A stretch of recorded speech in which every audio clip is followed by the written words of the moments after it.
Yeah, good evening. Yes, this is Gaamang Mama G sitting here, at this great tree. Yeah, man, one of my favorite places to be, And this evening, just want to talk, because I don't really use live, because it's not about a show, Yeah. Yeah, I'm Gaamang Mama G. Many people call me Mama G. Paramount Queen of the Maroons. Also Rastafari by faith. I journey that journey as well. Yeah. And I'm here observing time and nature and history as it unfolds. Every experience, because I learn from experience. So every experience to me is a lesson. So I am very keen and focused on those things, because that is what I teach daily to the ordinary one in the street, to those in my communities, to many of my sisters and young ones. I teach, I share experience with them so as to help them through this journey of life at times,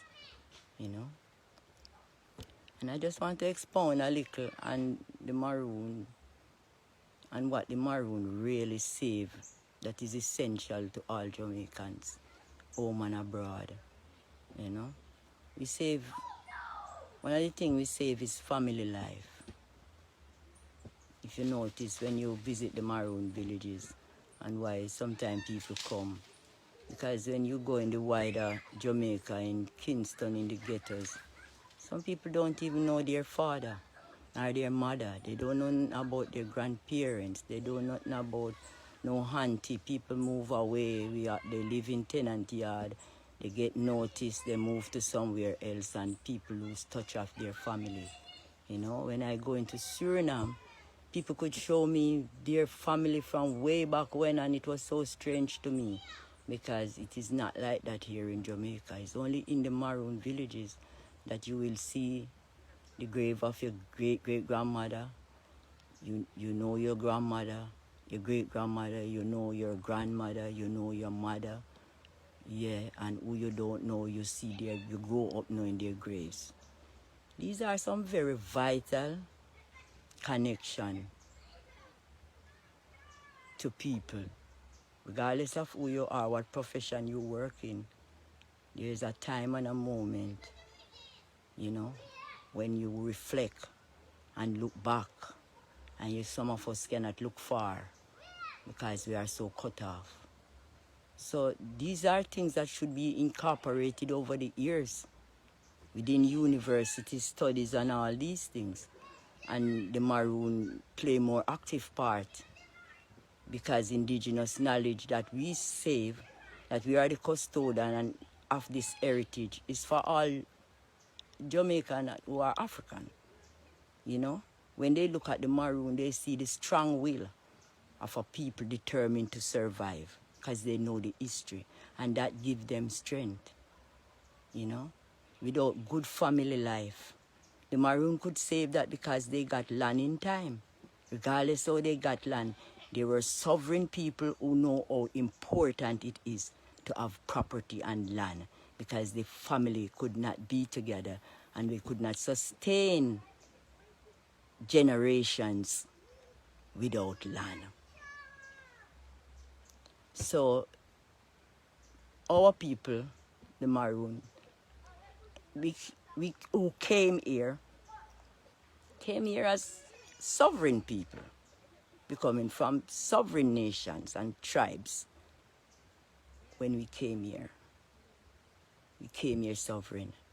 And when people are sovereign and know that they cannot live in tenant yard and all these things.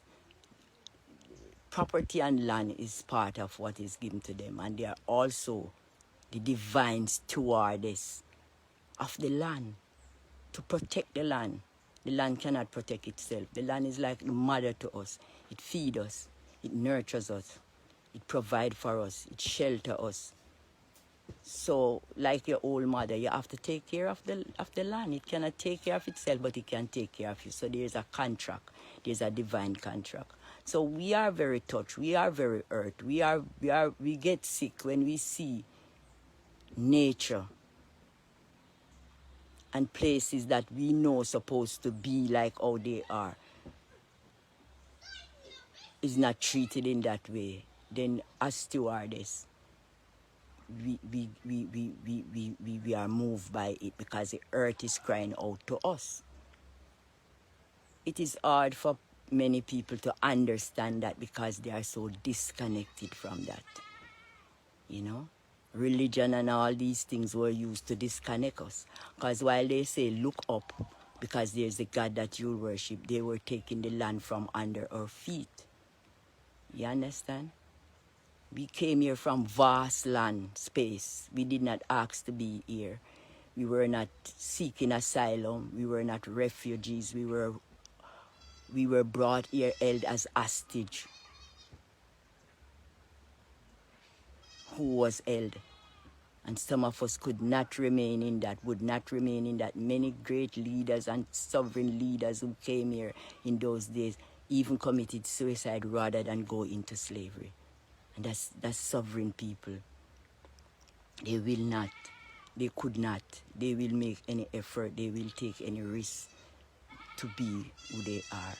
But as sovereign people, we have a lot to give back because we know what we save and we know the glory, we know the joy, we know the strength of what we save, the knowledge that we look to, the herbs, the connection between us and every living thing. And the freedom to be able to connect with them, you know, means so much to us. And then when we look at our African people in the wider society, we see the lacking and we know why things is the way it is, you know. If you don't have strong family, then you cannot have strong villages and communities. And you cannot have strong nation if the family is not set. One of the basic things to set a family is shelter. And we're not talking about tenant. We're not talking about living in other people's spaces because it bring a lot of fluid. It bring a lot of hunger and conflict. You know, those ways, too much people in one space, overpopulation, you know. And all these things, you know. So Maroons are very important to the society, our history, you know. When they look at us, especially in this time of pandemic, for somebody to look into themselves going through certain things, even their fears right now of what is happening around them and happening to them, you know, and to look at the Maroon who had survived many years, it is a strength and a healing to them. To know that they can make it. It gives hope to them. To know that another human being is here that has been through Holocaust, that has been through moments when we doomed to death and they survive. It gives you strength, especially in times like these. So these are some of the things that I'm looking at, you know, within time, you know, within space. And we ask that each one of us, you know, look at our national pledge that we had put in place. You know, the treaty was a pledge of peace between the Maroon as well. You understand? But the Jamaican also have a national pledge that was put in place in 1962. About those times, you know. The one that say, before God and all mankind, I pledge the love and loyalty of my heart, wisdom and courage of my body, wisdom and strength of my mind, wisdom and courage of my body in service of my fellow citizen. I promise to stand up for justice, brotherhood, and peace, to speak diligently, you know,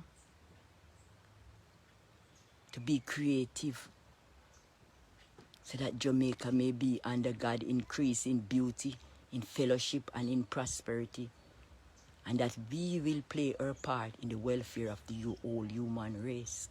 We are living in a time of great shifts, not just pandemic. We are living in a time when it is time to rewrite history, and those things that was not right in the beginning, let us get it right. You understand? The things that we know cause conflict, the things that we know remain amongst us in times like this. When, to me, I said this is the era of peace and prosperity. You know, it's time for us to prosper. It's time for us to move from striving to from survival skills to striving. It is time. It is time. Let us not get caught up in the circumstances of what is happening around us. But let us put things in order. Let us put our earth house in order. Let the healing begin. Let us go back. Let us reconcile, you know. In this time, we are still here. Many have gone. And I hold a moment of silence for those that have gone, who have died in many different ways.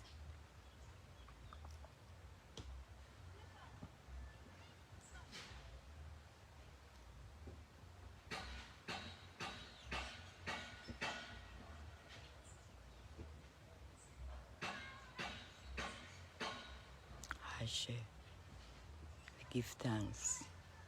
We give thanks.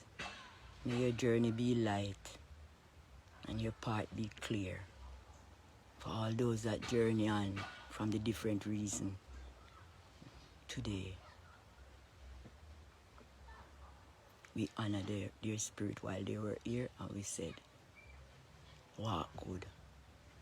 Yes. We can do it. We can get it right. Let us not be hostile in this time. Let us put away hostility. Let us sit at the table that we never sit at.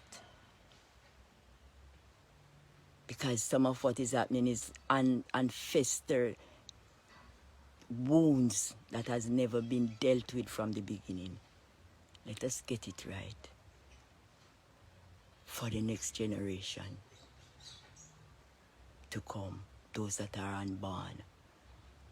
You know, sometimes we say in history, if we were there in this, we would do this and we would do that. And there's a lot of things that's spoken of the Maroons that they should have done in those days that they shouldn't do, and what they have done.